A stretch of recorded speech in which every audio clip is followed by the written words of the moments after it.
capítulo 1.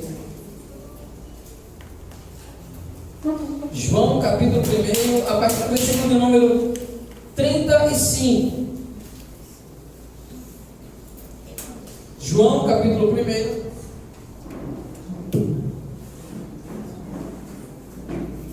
A partir do versículo de número 35. É uma passagem um pouco longa, mas nós vamos pensar alguns textos relacionados nessa passagem, que eu tenho certeza que vai ser bênção na nossa vida.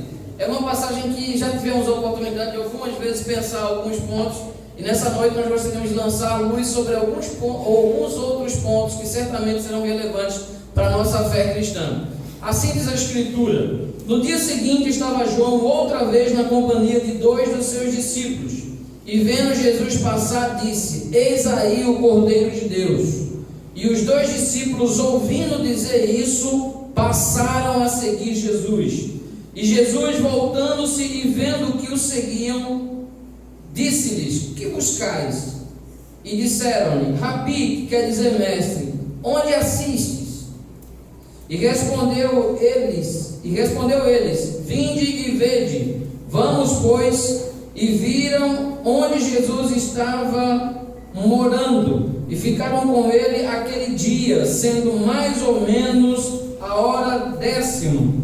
Era André, irmão de Simão Pedro, um dos 2 que tinham ouvido o testemunho de João e seguido Jesus. Ele achou primeiro o seu próprio irmão Simão, a quem disse: achamos o Messias, ungido, prometido, que quer dizer Cristo. E levou Jesus, e olhando Jesus para ele, levou a Jesus, e olhando Jesus para ele, disse: tu és Simão, filho de João, tu serás chamado Cefas, que quer dizer Pedro. No dia imediato, resolveu Jesus partir para a Galileia, e encontrou Filipe, a quem disse: segue-me. Ora, Filipe era de Betesda, cidade de André e de Pedro. E Filipe encontrou Natanael e disse: achamos aquele a quem Moisés escreveu na lei, e a quem se referia os profetas, Jesus o Nazareno, filho de José. Perguntou-lhe Natanael: de Nazaré pode vir alguma coisa boa? Respondeu Filipe: vem e vê. Jesus viu Natanael aproximar-se e disse ao seu respeito: eis aí um verdadeiro israelita, em quem não há dolo. Perguntou-lhe Natanael: de onde me conheces? Respondeu Jesus: antes de Filipe te chamar, eu te vi quando estava debaixo da figueira. Então exclamou Natanael: mestre, tu és o Filho de Deus, tu és o Rei de Israel. A qual Jesus lhe respondeu: por que te disse que te vi debaixo da figueira? Crês? Pois coisas maiores hás de ver. E acrescentou: em verdade vos digo, que vereis o céu aberto e os anjos do céu subindo e descendo sobre o Filho do Homem. Maravilhoso e eterno Pai, Senhor nosso Deus, nós te louvamos pela tua bondade, pela tua misericórdia e pela porção do texto lido nessa noite. Te pedimos o auxílio do teu Espírito Santo ao transmitir, ó Deus, a tua palavra. Que o Senhor esteja preparando os nossos corações à semelhança de um agricultor que prepara a terra, e que assim seja para a tua honra, para a tua glória e para o teu louvor, em o nome santo do Senhor Jesus. Amém e amém. Queridos, se você não teve a oportunidade, se essa foi a primeira vez que você teve contato com essa porção do texto sagrado, certamente deve ter ficado impressionado com alguns pontos que esse texto nos apresenta, algumas narrativas que o texto nos apresenta. E uma das fatos que mais me chama a atenção e que eu faço sempre questão de destacar quando eu faço menção dessa passagem, quando eu leio essa mensagem, seja no estudo numa escola bíblica ou mesmo na pregação, não tem como passar despercebido com a informação que os primeiros versículos lidos informam. A afirmação de que João Batista, que nos últimos anos da sua vida pregava o Evangelho, que nos últimos anos da sua vida estava batizando, que nos últimos anos da sua vida, aquele homem com pés acostumado a comer mel com gafanhotos, se tornou uma figura inusitada e extremamente conhecida naquela região. Aquele homem que estava nos últimos anos fazendo com que uma multidão tivesse com ele nas margens do Rio Jordão e por ele fossem batizadas. Aquele homem chamado João Batista, que começou a se destacar e chamar a atenção do poder político pela mensagem que ele pregava. Porque a mensagem que João pregava era uma mensagem ousada, era uma mensagem de confronto, era uma mensagem que convidava as pessoas ao arrependimento, a uma profunda reflexão e ao abandono de práticas em que eles estavam vivendo, para viver a nova realidade em Cristo. Aquela igreja, ela começou a surgir, aquele povo começou a crescer, e começou a crescer dentro do deserto. No deserto da Galileia, no deserto da Judéia, aquela mensagem começou a atrair os corações das pessoas. Uma multidão ia ter com ele, uma multidão que não estava preocupada com a aparência da igreja, com a estrutura física, com aquilo que poderia ter e desenvolver a igreja. Aquela igreja que estava sendo formada no deserto não tinha bancos, não tinha cadeiras acolchoadas, não tinha um sistema de ar-condicionado, não tinha um sistema de som, não tinha nada, não tinha instrumentos musicais, e não tinha um pregador que pregava uma mensagem que massageava o ego. A mensagem que João Batista pregava não era uma mensagem fácil de ouvir, não era uma mensagem que de certa forma fazia as pessoas ficarem leves, suaves. A mensagem que João Batista pregava era uma mensagem que confrontava eles a mudar a realidade de vidas que eles estavam até então. E isso exigia um profundo abandono, renúncia, negação de algumas verdades, de alguns pontos que para eles eram importantes, para eles eram verdades, pois estavam nas práticas e agora estavam sendo convidados a mudar de vida. A mensagem de João Batista era uma mensagem de arrependimento, algumas vezes muito dura, algumas vezes muito sérias. E a mensagem que João Batista pregava era uma mensagem que nivelava a todos. Não tinha apenas um grupo social em que ele mandava aquela mensagem. João Batista não tinha interesse a pregar uma mensagem que massageava o ego para a classe média e para os poderosos daquela época e para as pessoas mais simples e humildes, camponeses e pescadores, pessoas que trabalhavam com as mãos. Essas pessoas então ele tratava de maneira diferente, pegando pesado, corrigindo, chamando ao arrependimento. A mensagem daquela igreja que estava crescendo no deserto era uma mensagem centrada no arrependimento geral, de todas as classes sociais. Não havia barganha, não havia o jeitinho brasileiro. A mensagem que servia para o imperador, ela também servia para o homem mais simples. Era um convite ao arrependimento, um convite ao quebrantamento. E era isso que aquela igreja, que aquele povo precisava. E também é isso que nós precisamos ainda nos dias atuais, pois ao arrependimento, quebrantar e voltar-se para Deus. A mensagem dele não era fácil. As multidões começaram a ter com ele.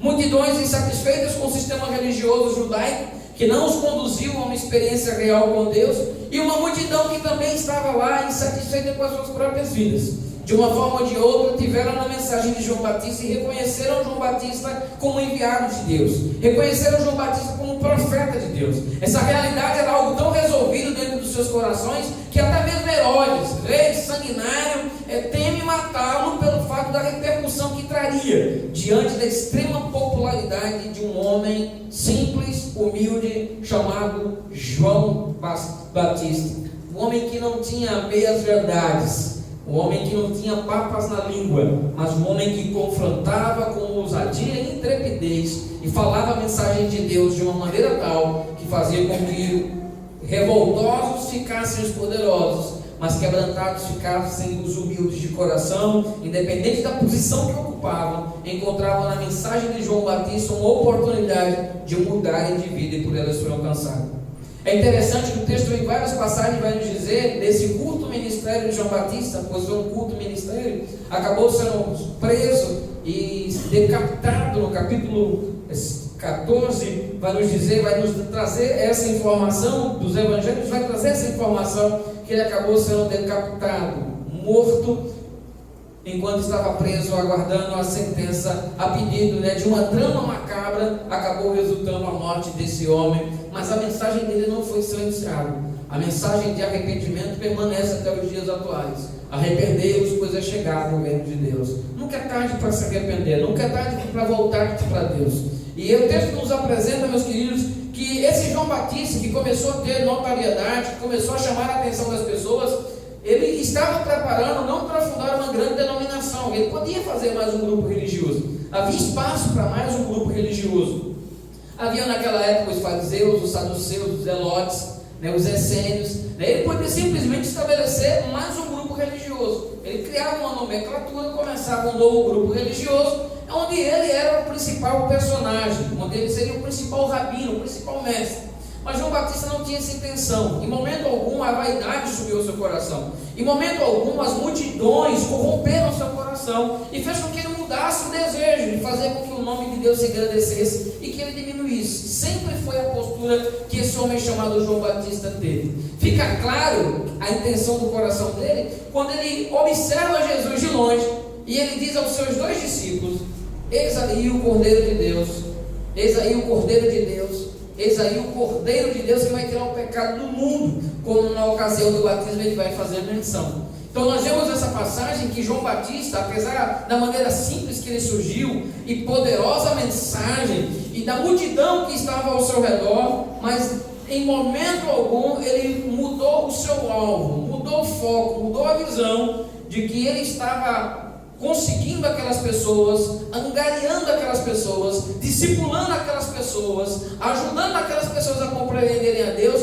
não para ele, mas para Deus. Ele estava fazendo discípulos para Jesus, para Deus, e ele estava dando o seu melhor, disposto inclusive de dar a sua própria vida. Com que finalidade? Fazer discípulos para Jesus, não para ele. Os líderes religiosos ao longo do tempo, eles se preocupam em fazer discípulos para si, para as suas agremiações, para as suas denominações, para aqueles que pensam iguais, semelhantes a ele, que têm os mesmos pontos, quase que reproduzir as suas ideias. Mas João Batista não. João Batista ele entendia que ele deveria diminuir e que Deus precisava, e Deus seria engrandecido. E essa sensação, esse desejo fez com que João Batista olhasse para os discípulos dele e dissesse: eis aí o Cordeiro de Deus. Em outras palavras, João Batista estava dizendo: o propósito de eu estar ajudando do batismo e tudo que eu tenho aconselhado vocês não é outro, não é para que vocês passem a me reverenciar como mestre absoluto, como Senhor da razão, mas o desejo é apontar para Ele. O que eu tenho feito ao longo do meu ministério é apontar para Ele. E a partir daquele momento, aqueles 2 discípulos, eles vão deixar João Batista, e João Batista, ele sai de cena na vida desses 2 discípulos, e esses 2 discípulos passam então a ir até Jesus. Eles vão percorrer Jesus, eles têm curiosidade de estar presente, de ouvir o que Jesus tem a dizer, de ouvir mais palavras, mais ensinos, e discretamente eles começam a andar no meio da multidão, no meio do grupo de pessoas que iam atrás de Jesus. Ele começou a percorrer, para tentar ter uma oportunidade maior de estar com Jesus, de quem sabe falar com Jesus, de ouvir mais mensagens de Jesus e ser edificado em seu coração. O texto diz que Jesus mostra, Jesus percebe a presença deles e faz uma pergunta, inclusive, e a pergunta é lançada no ar também nos nossos dias. O que é que você busca? Que buscais? Qual o seu interesse em me perseguir? Em me seguir? Qual o seu interesse em vir até mim? Qual o seu interesse? O que buscais? Qual é o interesse? O que você deseja? O que buscais? O que buscais? Daqui a pouco nós vamos voltar para essa questão de o que buscais, mas outro fato que me chama a atenção nesse texto é a atitude desses 2 discípulos, de João Batista, que agora vão ter a oportunidade de conhecer Jesus. Eles vão passar um tempo daquele dia com Jesus, e aquele dia, aquele momento que ele vai passar com Jesus, vai causar um impacto tão grande nas suas vidas, que eles nunca mais vão voltar a ser o mesmo. Porque não tem como alguém encontrar Jesus e continuar sendo a mesma pessoa. Não tem como alguém conhecer Jesus e voltar a fazer as mesmas práticas. Não tem como alguém realmente conhecer Jesus sem que algo na sua vida, na sua rotina, seja alterado. E foi justamente isso que aconteceu na vida daqueles 2 homens. Foi extremamente, eles não passaram a ser perfeitos, eles continuaram com as suas falhas, e o restante do conteúdo bíblico vai nos mostrar, o Pedro continuou sendo Pedro, errando algumas vezes, precipitado outras vezes, errando no falar, mas as escrituras nos dizem que aqueles homens nunca mais foram os mesmos. A escritura vai dizer que André e Filipe, esses 2 homens que tiveram contato com Jesus, eles voltam para casa com o coração aceso, em chamas, porque eles não conseguiam levar essa mensagem, guardar essa mensagem só para eles. eles não conseguem guardar essa mensagem só para si. O desejo dele é fazer com que outras pessoas também tenham o mesmo conhecimento, é fazer com que outras pessoas também sejam impactadas pela mesma realidade. Conhecemos a Jesus, o Messias, o Cristo, nós achamos ele, né? E eles ainda dizem em duas ocasiões: vem e vê, né? Veja com seus próprios olhos, ouça com seus ouvidos que ele de fato é o Messias, que ele de fato é o Cristo. Então quem encontra Jesus, ele tem uma transformação na sua vida. Alguma coisa muda dentro da maneira que ele enxerga as coisas, e há uma chama acesa no seu coração que ele deseja alcançar outras pessoas para Jesus. E quando isso não acontece? Quando a pessoa se professa cristã, seguidora de Jesus, mas não há chama acesa no seu coração. Ele não deseja que seus familiares se convertam, ele não deseja que outras pessoas sejam impactadas pela mensagem do Evangelho, ele não deseja que o vizinho da frente, de trás, do lado, ele não se preocupa, ele não se preocupa que os seus colegas da sala de aula também encontrem Jesus. Não há uma preocupação do seu colega de trabalho, né, do motorista, o cobrador do ônibus, não há preocupação alguma. Eles estão vivendo como se tivessem encontrado uma vacina, um antídoto para resolver o seu problema, mas guardasse a fórmula apenas para si.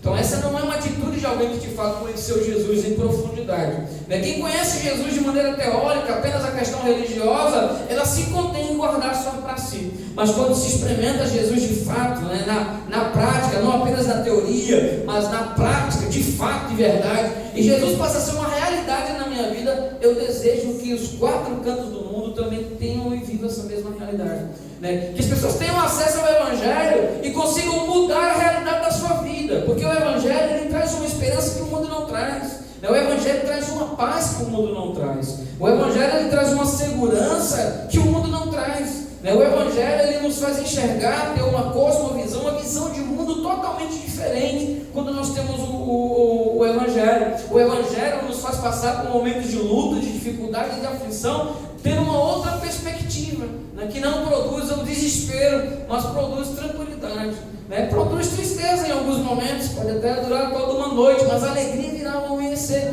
né? Há esperança no nosso coração, há refrigério para a nossa alma, porque o Evangelho ele produz isso nas nossas vidas. Como guardar uma mensagem tão benéfica? Como guardar uma mensagem tão salutar? Como guardar uma mensagem que produz tanto bem apenas para mim? Eu desejo que o mundo todo também tenha contato com essa mensagem, ainda mais nos dias que nós estamos vivendo, né? Há tanto sofrimento, há tanta dor, há tanta angústia, há tanta traição, há tanta gente ferida, que é impossível guardar uma mensagem dessa. Hoje mais do que qualquer outro dia, sempre foi, mas hoje nos nossos dias, quantas pessoas feridas, machucadas, né? E o Evangelho é algo tão bom, é algo tão doce, é algo que dá consolo, direção, caminho, e os discípulos entendiam isso e foram atrás daqueles dois homens, foram atrás de Natanael, foram atrás de o André, foi atrás de Pedro, no desejo, na expectativa de que eles pudessem também conhecer Jesus. Eles foram, né? Tanto o Natanael quanto também o Pedro foram também ver Jesus, e o resultado disso qual foi? É que eles acabaram entrando na relação de apóstolos. Eles foram escolhidos pelo Senhor. Não foram eles que escolheram ser apóstolos, mas foi o Senhor quem escolheu eles para o ministério apostólico, né? Jesus vai dizer isso: não foi vocês que me escolheram, mas eu escolhi vocês para que vocês possam ir e dar fruto. Jesus chama aqueles 12 homens, e entre aqueles 12 que foram alcançados pelo trabalho evangelístico de Filipe, de André. Então a mensagem, a chama estava acesa, eles não conseguiram conter, foram atrás daquelas pessoas e acabaram encontrando os dois homens que faziam parte do ministério ministério apostólico, entre eles Pedro, que foi uma peça fundamental no desenvolvimento da igreja naquele momento, sendo visto posteriormente como uma das colunas da igreja. Era uma igreja vibrante, e nós vemos que isso, como essa realidade desse capítulo, ele deve mexer no nosso coração, deve mostrar, falando da onisciência de Jesus, o poder de sondar os corações, como foi no caso de Natanael, e as verdades e o convite sempre de segue-me, né? De coloca, abandone todo o mal, abandone todo o erro, abandone todo o ledo, engano, e volte-se para Deus para ter uma experiência real com Cristo. Mas o que me chama a atenção ainda nesse texto é o fato de que esses dois discípulos, né, que naquele momento tornaram-se dois missionários, né? 2 apóstolos, aquele que é enviado, né? Apóstolo, aquele que é enviado, eles conseguiram atingir o coração de Pedro, atingir o coração de Natanael, e a partir dali uma obra começou a se formar na vida daquela família, na vida daquelas pessoas. Mas tudo isso começou com uma pergunta de Jesus lá atrás: que buscais? Isso só foi possível, esses homens entraram na galeria dos apóstolos porque lá atrás uma pergunta foi respondida de uma forma positiva: o que é que vocês buscam?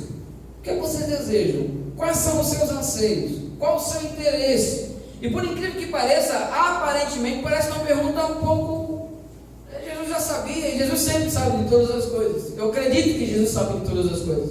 E algumas perguntas, às vezes, na Bíblia, que Jesus ou Deus faz, não é porque Ele deseja saber, é porque nós precisamos saber. Nós mesmos precisamos fazer afirmações, né? Chegar a determinadas conclusões, né? Quando Deus perguntou: Adão, onde estás?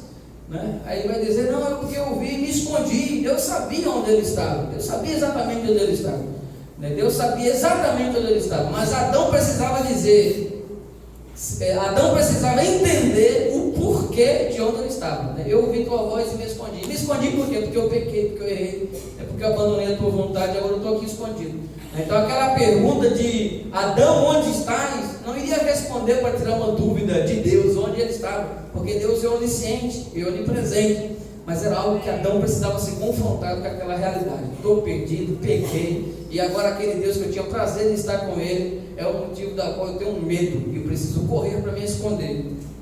Que buscais? E por que algumas pessoas buscam o Evangelho? Porque algumas pessoas, elas entram e desejam caminhar no Evangelho, elas procuram uma igreja, elas desejam viver uma vida religiosa, né? Algumas vezes existem algumas razões pelas quais as pessoas procuram uma igreja. Existem algumas razões pelas quais as pessoas são levadas a entenderem de que igreja é um lugar bom, de que desejam estar na igreja. Alguns motivos não tão justos como poderia ser, mas existem muitas razões pelas quais as pessoas procuram uma igreja. Se você olhar domingo à noite, uma hora, né, várias igrejas, né, estão lotadas no dia de hoje, né? Várias igrejas participaram com seus cultos pelas manhãs, né, as suas missas, as suas celebrações, as suas reuniões sacramentais, algumas à tarde, outras à noite, mas o dia de domingo e o dia de sábado, geralmente por boa parte dos evangélicos, né, dos cristãos, protestantes, ou o título que você desejar, eles lotam as igrejas na expectativa de alguma forma buscar algo de Deus. Mas buscar algo de o quê? O que buscar de Deus? Buscam alguma coisa, mas buscar o que de Deus? Naquela época, ao longo das páginas dos evangelhos, Mateus, Marcos, Lucas e João, nós vamos ver algumas razões pelas quais as pessoas procuravam Jesus. E parece que com o passar do tempo não mudou, o ser humano continua o mesmo, né? A matéria-prima continua a mesma. E nós continuamos agindo da mesma maneira daqueles irmãos do passado, né? Daqueles judeus do passado que procuravam a Jesus por motivos não tão nobres.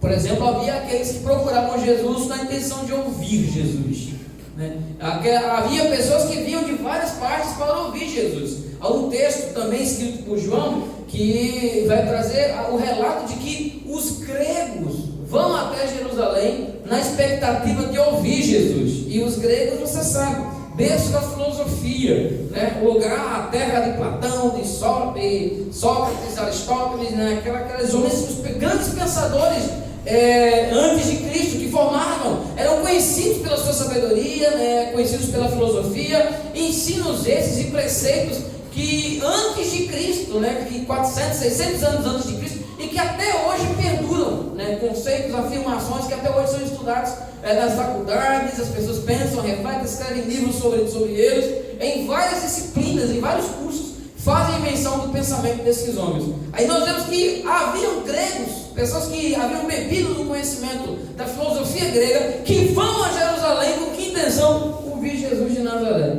ouvir o filho do carpinteiro Jesus. Olha só, eles foram até com a intenção de ouvir Jesus porque queriam aprender mais, porque queriam ter conhecimento. Ouvir Jesus porque a fama de Jesus percorria, né? E a mensagem dele era uma mensagem não como os judeus que falavam, mas não tinham vida. Mas quando Jesus falava, Jesus tinha autoridade, tinha respaldo, né? Quando Jesus pregava, ele falava e as suas palavras eram carregadas de autoridade, porque eles estavam vivendo aquilo que ele pregava. Não existe nada mais confortável do que você pregar aquilo que você está vivendo. Não existe nada mais frustrante do que você cantar ou pregar algo que você não vive. Mas a Escritura vai nos mostrar que quando Jesus pregava, as pessoas eram alcançadas. Uma multidão, até os gregos foram ver Jesus, foram até Jesus para ouvir as suas mensagens, as suas pregações. Mas nem todos estavam ali com corações desejosos.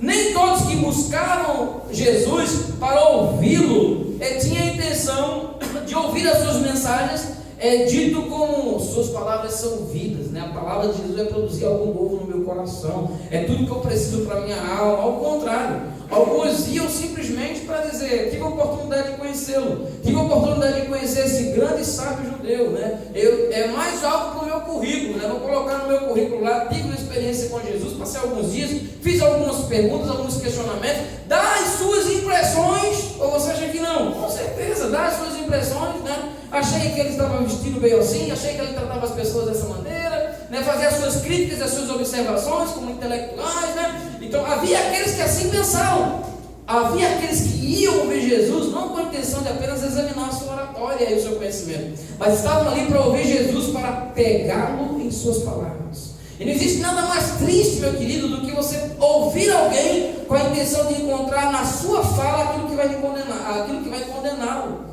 E isso é terrível, isso é terrível. Não sei se você já teve a oportunidade de ir no ambiente do trabalho, na vizinhança, de alguém pegar uma frase sua e por causa daquela frase ela tem a capacidade de lhe destruir por causa de uma frase sua, né? Às vezes maldita, às vezes dita no momento de tensão, de raiva, mas aquela frase sua, né, confidenciada, é pegada e aquela frase pode lhe transformar num trunfo contra você. E eles estavam ali com a intenção, não porque amavam Jesus, não porque tinham alguma relação de afinidade com Jesus, mas estavam ali ouvindo Jesus para pegar Jesus nas suas palavras. Ele observava a mensagem do mestre, observava os seus discursos, e estavam ali para fazerem questionamentos. Eles estavam ali para jogar aquelas cascas de banana, para ver se em algum momento Jesus se confundia e dizia algo que podia ser usado contra ele. Algumas ocasiões foram mais taxativos.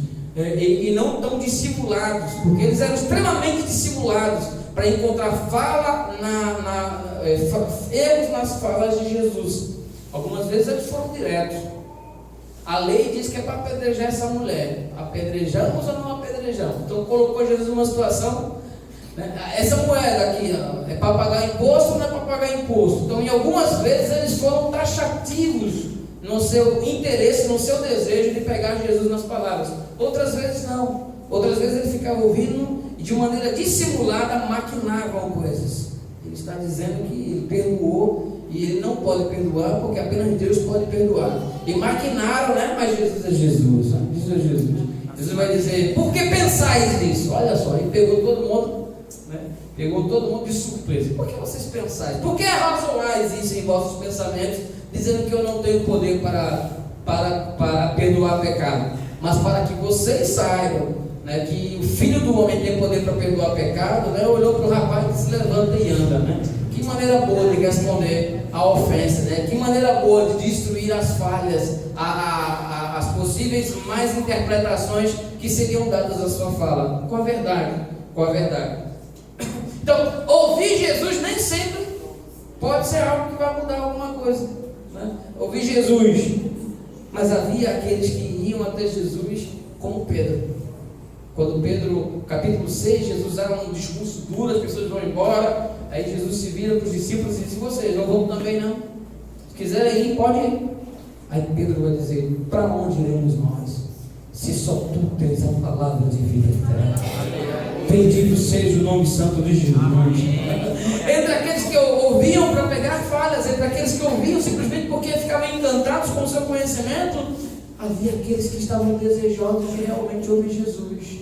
Havia aqueles que estavam com o coração aberto para ouvir do Mestre, para aprender do Mestre, e desejavam ser alimentados na sua alma com aquilo que Jesus dizia. Que bênção, né? Que bênção. Que bênção saber que naquela época havia pessoas assim, E que bom saber que nós fazemos parte desse grupo, daqueles que estão dizendo: Senhor, fala, porque o teu servo ouve. A nossa intenção não é questionar a tua fala, a tua palavra. A nossa intenção é ser alimentado, porque nós queremos de fato obedecer a tua palavra. Nós não estamos lendo a Bíblia simplesmente pelo conhecimento teórico que ela pode nos proporcionar. Nós não estamos lendo para encontrar as falhas que possivelmente possa até ter a questão de tradução e tudo isso, mas nós queremos ler a tua palavra porque nós queremos ser alimentados por ela, nós queremos encontrar a vida, porque nós devemos examinar as escrituras, porque nós sabemos que elas testificam. Então havia aqueles que lá buscavam simplesmente na expectativa de ouvir, mas por várias razões, mas havia aqueles que estavam realmente com o coração sincero. Havia os que buscavam Jesus para ser curado, né? E hoje quantas pessoas às vezes vão para a igreja simplesmente para ouvir? Eles gostam de ouvir a mensagem, gostam de ouvir a homilia, né? Gostam de ouvir a explanação do padre, né? A explanação do pastor, do preletor, a palestra, né? Ouve, né? Uma coisa bonita, uma coisa que mexe com o nosso coração, é o que nós de fato precisamos, mas não conseguem dar um passo adiante, apenas ficam encantados com a oratória, até entendem que isso é uma realidade, mas não conseguem avançar em um degrau a mais nessa compreensão de entrar em águas mais profundas e ter uma experiência mais íntima e profunda com Deus. Há aqueles também que desejam apenas ser curados. Muitas pessoas foram curadas por Jesus, né? Entre um típico exemplo, é o exemplo dos 10 leprosos. 10 leprosos foram curados, apenas um voltou para agradecer, os outros 9 foram embora. Receberam a bênção, receberam a vitória, chegaram nas suas casas dando todo em posse de vitória, né? Aí se alguém perguntasse: onde está Jesus? Eu disse: não sei não, deixa eu ir lá para trás, né? Então tem tantas pessoas que nos dias atuais, né, o Senhor tem abençoado, estão recebendo as suas vitórias, estão recebendo as suas conquistas, mas se perguntar onde está Jesus, ele vai dizer: não sei, perdi ele lá atrás. Perdi ele lá atrás. Então as nossas bênçãos e as nossas vitórias, elas não podem nos levar para longe de Jesus. As nossas bênçãos e as nossas vitórias não podem fazer com que, na ânsia de festejar um novo momento, eu vire as costas e abandone Jesus. Mas aquele homem não, aquele homem voltou para agradecer, e Jesus vai dizer: onde é que estão os outros 9 que não vieram? Ele disse: não sei. Cada um estava comemorando do seu jeito, né? Cada um foi para o culto agradecer, alguns foram planejar culto de ação de graça, outros foi festejar do seu jeito. Cada um foi festejar a sua alegria, o seu gozo, o seu triunfo, a sua vitória, mas deixou Jesus lá atrás. Então nós não podemos nos esquecer disso, que todo bem que nos alcança, todas as dádivas que vêm sobre a nossa vida, é resultado da misericórdia de Deus, da graça de Deus na nossa vida, né? Aquilo que por diversas vezes eu faço menção, né? Tribute a Deus todo o bem que você tem, todas as suas bênçãos, diga a Ele: não sou eu não, eu sou falho, eu sou pequeno, eu não mereço, mas Deus é bom, Deus é misericordioso, Deus é compassível, né? Deus é longânimo. Olha o que Ele está fazendo na minha vida, olha o que Ele está fazendo na vida dos meus irmãos. É Deus, é graça, é misericórdia de Deus que tem alcançado a minha vida, é que tem alcançado a vida do meu esposo, é que tem alcançado a vida da minha esposa, a vida dos meus filhos, a vida da minha igreja, a vida do povo, a vida do pastor, a vida dos irmãos. É Deus, é graça de Deus, é essa compreensão que nós precisamos ter, e não simplesmente abandonar quando receber as bênçãos, né? E abandonar não é mudar de igreja, né? Não tem nada a ver com isso não, né? Não tem problema algum em você mudar de igreja, não há nada disso. Abandonar a Cristo, é abandonar a Cristo, recebe as bênçãos e abandona a Cristo completamente, em vez de se firmar ainda mais em Cristo, com o coração cheio de gratidão, vira as costas para aquele que lhe curou, né? Para aquele que lhe deu a bênção, para aquele que lhe deu a vitória. Então, aqueles que procuram simplesmente por ouvir, nem sempre vai fazer alguma coisa, né? Aqueles que procuram Jesus para receber uma cura, nem sempre de fato vão demonstrar que desejam algo mais, né? Estão preocupados com a cura do físico e esquecem da cura do espírito dentro dos seus corações. É por isso que Jesus perdoou primeiro o paralítico, e depois de perdoados são os seus pecados. Jesus colocou ali na ordem de prioridade. O que é prioridade para aquele homem paralítico? Para ele talvez fosse andar, para Jesus não, porque a nossa matemática não é a matemática de Deus. Na matemática de Deus, o que é que ele precisa? Qual a coisa que ele mais desejava? Andar. O que é que Deus tinha para oferecer? Perdão de pecado. Então a prioridade de Deus nem sempre é nossa, quase sempre não é a nossa prioridade, porque a nossa prioridade sempre vai ter como fundo de alguma forma me agradar, o meu eu, resolver o meu eu, meus problemas. Mas nem sempre serão os de Deus. Então, essa é mais um ponto pelo qual as pessoas vão até Jesus, mas nem sempre mostram que estão de fato arrependidos. Mas há também uma outra razão, o pão que Jesus fazia, multiplicar. Uma multidão ia ter com Jesus, mas interessada nas palavras de Jesus de forma alguma. Estava interessado no bem material que Jesus podia proporcionar. Os que eram cura eram bem físico, seja na alma ou seja no físico, no seu corpo. Aqueles que iam atrás do pão estavam preocupados em simplesmente satisfazer uma necessidade física. Já percebeu quantas correntes tem aí para as pessoas de alguma forma prosperar financeiramente? Já percebeu o grande sucesso da teologia da prosperidade? Porque ele vai justamente no vácuo das pessoas para dizer, olha, ganhe os reinos dessa terra, né? Prospere, rique, né? Avance, em outras palavras, vá atrás do pão que Jesus tem para multiplicar. E nós já falamos em outras ocasiões que nós não acreditamos na teologia da prosperidade, mas nós acreditamos na prosperidade do Evangelho. Nós acreditamos que o Evangelho ele nos faz prosperar, de que o Evangelho ele faz o indivíduo prosperar, de que o Evangelho de fato, quando ele é vivenciado, ele nos fará ser pessoas racionais que vão buscar ter objetivo, vai ler mais, vai estudar mais, ele vai acabar se destacando onde ele colocar a planta do seu pé, seja onde for, seja no colégio, seja na faculdade, seja no trabalho, ou até mesmo na prisão, ele vai se destacar lá, como José se destacou. Então que Deus nos ajude dia após dia a dizer, Senhor, eu não quero apenas o pão que o Senhor tem a proporcionar, mas eu acredito que o Evangelho prospera. Eu acredito que o Evangelho, quando ele é vivenciado de fato, ele fará com que haja os melhores alunos, os melhores profissionais, né? É aquele camarada que o camarada vai consertar o carro dele e ele vai dizer, não, vou deixar ali sem problema algum, porque o irmão ele é mecânico e eu confio plenamente no trabalho dele. Eu vou convidar o irmão para fazer um trabalho de eletricista lá em casa, porque eu confio plenamente no trabalho dele, que ele é capaz para fazer isso. Daí ele vai fazer com zelo, daí ele vai pintar, vai fazer alguma coisa, vai fazer uma roupa. Não, eu sei que a pessoa é capaz, porque a pessoa é evangélica, ele é cristão, ele serve a Deus. Então certamente ele vai ser o melhor ele vai procurar ser o melhor, né? Não para envanecer, não para humilhar as pessoas, não para ser melhor do que as pessoas, mas ele vai buscar ser o melhor até para ajudar outras pessoas, porque se Deus tem nos abençoado, pode acreditar, se Deus tem abençoado, é para que através de você abençoe outras pessoas. Então não seja jamais egoísta. O egoísmo é algo que reina no coração de Satanás. Deus não abençoa a crente para guardar-se dentro de quatro paredes sem abençoar outros. Deus te abençoa para que você possa abençoar outras pessoas. E que Deus nos ajude a fazer isso dia após dia. Mas quais as razões pelas quais nós devemos buscar Jesus? A razão principal é aquilo que Jesus, uma das razões principais que nós poderíamos enumerar, é aquilo que o próprio Pedro disse, que nós acabamos de citar. Só tu tens a palavra de vida eterna. Só tu tens palavra que vem de encontro às nossas mais profundas necessidades. Para onde iremos nós? Então busca Jesus pelo motivo certo. Pega esses motivos, coloca de lado. E busca Jesus pelos motivos certos. Quais são os motivos certos? Jesus tem a palavra que nenhum outro homem tem. A palavra de Jesus tem peso mais do que qualquer outra autoridade, de qualquer área da existência humana. A palavra de Jesus, ela produz vida no meu coração. Eu busco a Jesus porque as palavras dele, eles vêm de encontro a mim como um manual do fabricante, dá informações sobre um objeto. As palavras de Jesus, ela ajusta a minha vida e me faz viver plenamente a minha existência, reconhecendo quem eu sou, por que eu estou aqui e para onde eu vou depois dessa vida. Eu devo seguir a Jesus porque Ele nos amou primeiro, porque Deus é amor, porque Jesus é a demonstração personificada do amor. Não tem como não amar alguém que nos ama tanto assim.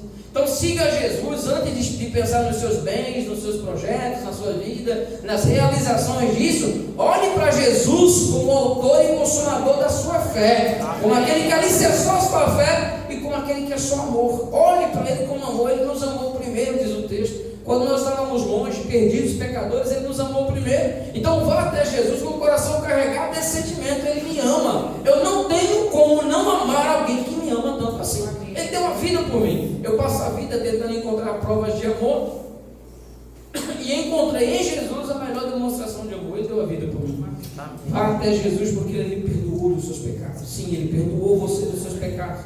Talvez você pode até não ter se perdoado ainda. Talvez você pode até alimentar ainda a culpa no seu coração. Mas é sem motivo, é sem razão. Se você está em Cristo, nova criatura é. As coisas velhas já passaram e que tudo se fez novo. Bendito seja o nome santo do Senhor. Ele nos lavou os nossos pecados, lançou os nossos pecados no mar do esquecimento. Então não seja mais, não tente trazer à tona aquilo que Deus ocultou.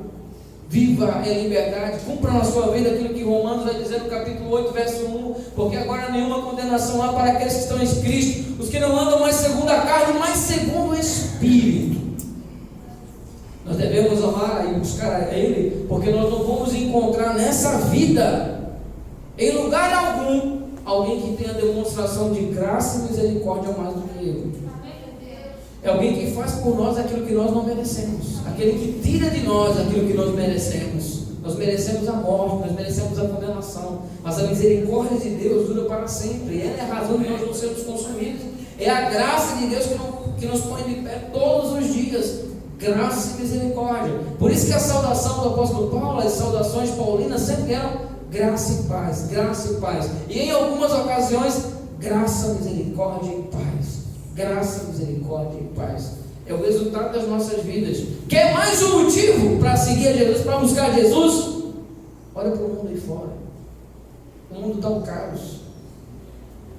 As famílias estão totalmente se desintegrando. Maridos abandonando suas casas. Homossexualismo e tantas outras situações complicadas têm sido motivo de tantos divórcios, de tanta infelicidade. Quantos pais hoje estão tristes com as filhas aí, caminhando pelo caminho do ateísmo e de práticas contrárias à sua própria natureza? Quantos pais choram e lamentam tantas situações adversas, o crime, a violência, o avanço de toda a pornografia, de todos os pecados que giram e que trazem tristeza, dor, angústia e impedem as pessoas de sonhar, de serem felizes. O que é que nós vamos então buscar? Nós estamos vivendo o tempo do fim. Olha a quantidade de pessoas tristes, a quantidade de pessoas tirando a sua própria vida. Lembra lá, Setembro Amarelo? A quantidade de pessoas que não conseguem encontrar razão para viver, nas suas lutas interiores, nos seus traumas interiores, não conseguem lidar e encontram na morte a única saída. A única saída. Imagino que a morte vai de alguma maneira proporcionar alívio para as suas almas, porque não conseguem encontrar Jesus de Nazaré. Mas diante dessa realidade, meu amigo, de dor, de angústia, de aflição, nós começamos a vislumbrar de que esse Evangelho, ele produz um bem tão grande à alma do ser humano, que nós não podemos ficar calados. Nós temos que avançar, alcançar os que estão sofrendo, porque nós podemos livrar da morte alguém, pelo amor, pelo abraço. Nós estamos vivendo num tempo do fim, mas o tempo do fim não indica que a igreja tem que se modelar ao mundo, que a igreja deve perder os padrões, ou que a igreja deve cruzar os braços e se conformar com a desgraça iminente que nós vemos no nosso século. É tempo da igreja se levantar e ir em busca dos que sofrem.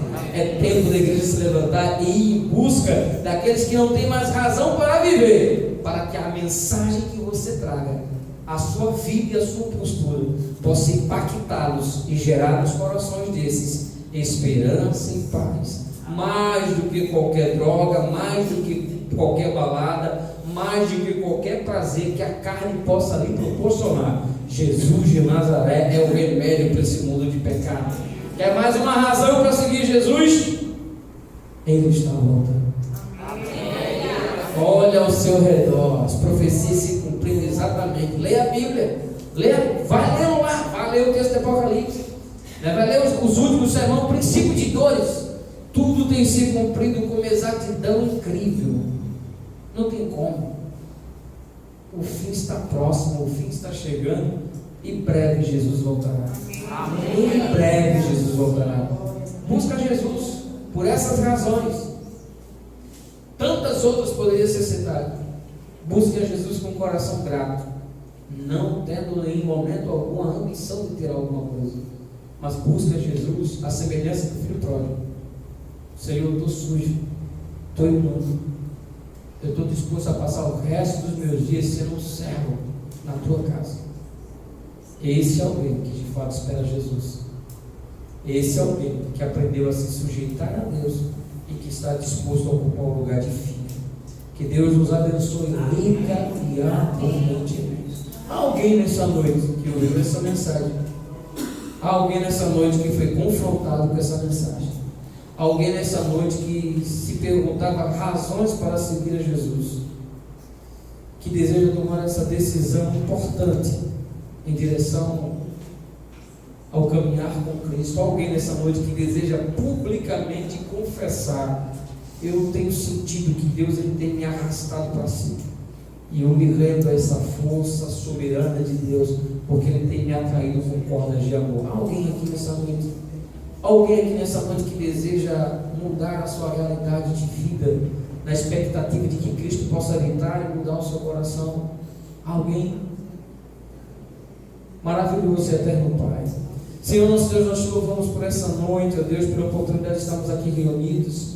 Te louvamos pela tua palavra que foi ministrada, e te pedimos que o Senhor encontre lugar, que essa palavra possa encontrar lugar nos nossos corações. Abençoa, Deus, cada irmão, cada irmã, cada visitante aqui presente, e te pedimos que o Senhor nos abençoe com uma noite de paz, um sono tranquilo, e que nesses últimos instantes desse dia, tudo que nós ouvimos aqui nessa noite sobre motivos pelos quais seguir a Jesus e o que acontece quando alguém de fato segue a Jesus, possam ser evidenciados na nossa vida. No decorrer dessa semana, ó Deus, ajuda-nos a compreender quão pequeninos nós somos enquanto nós dependemos de Ti. Nós encontramos mais do que motivos, ó Deus, para Te servir e para Te buscar. Nesse instante nós Te apresentamos, ó Deus, a irmã Renatinha, que ainda está na UTI, filha, ó Deus, do nosso irmão Henrique e da nossa irmã Ivondeira.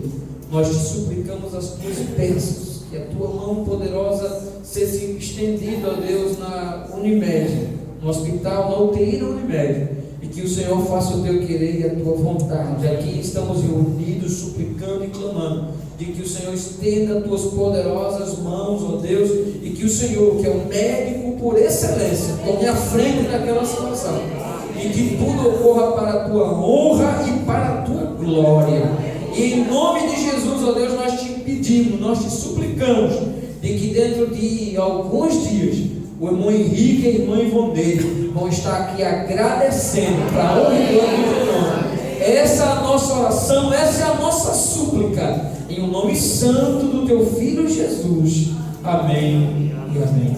Que o amor de Deus, o nosso Pai, a graça bendita do Senhor Jesus Cristo e as consolações do Divino Espírito Santo sejam derramados e multiplicados sobre cada um de nós, desde agora como para todos sempre. Amém e amém. Deus abençoe a todos em nome do Senhor Jesus.